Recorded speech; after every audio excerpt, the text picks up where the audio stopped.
അഭയത്തിലെ പരിചരണം ലഭിക്കുന്നവരുടെയും വളണ്ടിയർമാരുടെയും ഒത്തുകൂടൽ അഭയം സ്നേഹസംഗമം നടന്നു.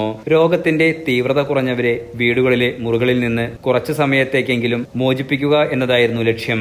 രോഗികൾക്ക് പരസ്പരം കാണാനും അനുഭവങ്ങൾ പങ്കിടാനും സംഗമം വേദിയായി. 200ഓളം പേർ സംഗമത്തിൽ പങ്കെടുത്തു. പ്രമുഖ സാമൂഹ്യ പ്രവർത്തകർ ക്യാമ്പ് സന്ദർശിച്ചു. ഡോക്ടർ ആയിഷ, സിസ്റ്റർ ബിബിത എന്നിവരുടെ നേതൃത്വത്തിൽ മെഡിക്കൽ ടീമും വളണ്ടിയർ കോർഡിനേറ്റർ മുനീറിന്റെ നേതൃത്വത്തിൽ വളണ്ടിയർമാരും രോഗികളെ പരിചരിക്കാൻ സജ്ജമായി രംഗത്തുണ്ടായിരുന്നു. ഡോക്ടർ കബീർ മഞ്ചേരി ക്യാമ്പ് സന്ദർശിച്ചു. 14 വർഷമായി പരപ്പനങ്ങാടിയിൽ പ്രവർത്തിക്കുന്ന പാലിയേറ്റീവ് സംവിധാനമാണ് അഭയം പാലിയേറ്റീവ് കെയർ പ്രൊജക്ട്. ഇപ്പോൾ 311 രോഗികൾക്കാണ് അഭയം പരിചരണം നൽകുന്നത്. ക്യാൻസർ, പക്ഷാഘാതം, നട്ടെല്ലിന് ക്ഷതം, വാർദ്ധക്യം, മാനസികം, പേശിക്ഷയം, വൃക്കരോഗം തുടങ്ങിയ രോഗപീഠകൾ കൊണ്ട് കിടപ്പിലായി പോയവരാണിവർ.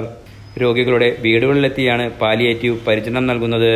2016 മുതൽ കേരള സർക്കാരിന്റെ റെക്കഗ്നൈസ്ഡ് മെഡിക്കൽ ഇൻസ്റ്റിറ്റ്യൂഷൻ പദവി ലഭിച്ചിട്ടുണ്ട്.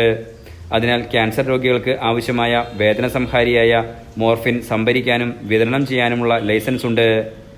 എല്ലാ ബുധനാഴ്ചയും മാനസിക രോഗികളുടെ ഒപിയും എല്ലാ ചൊവ്വാഴ്ചയും മാനസിക രോഗികളുടെ ഡേ കെയർ സംവിധാനവുമുണ്ട്.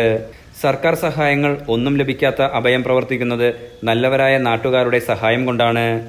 1 മാസം ചെലവ് വരുന്ന 1.25 ലക്ഷം രൂപ പൂർണ്ണമായും ജനങ്ങൾ തരുന്ന സംഭാവനയാണ്.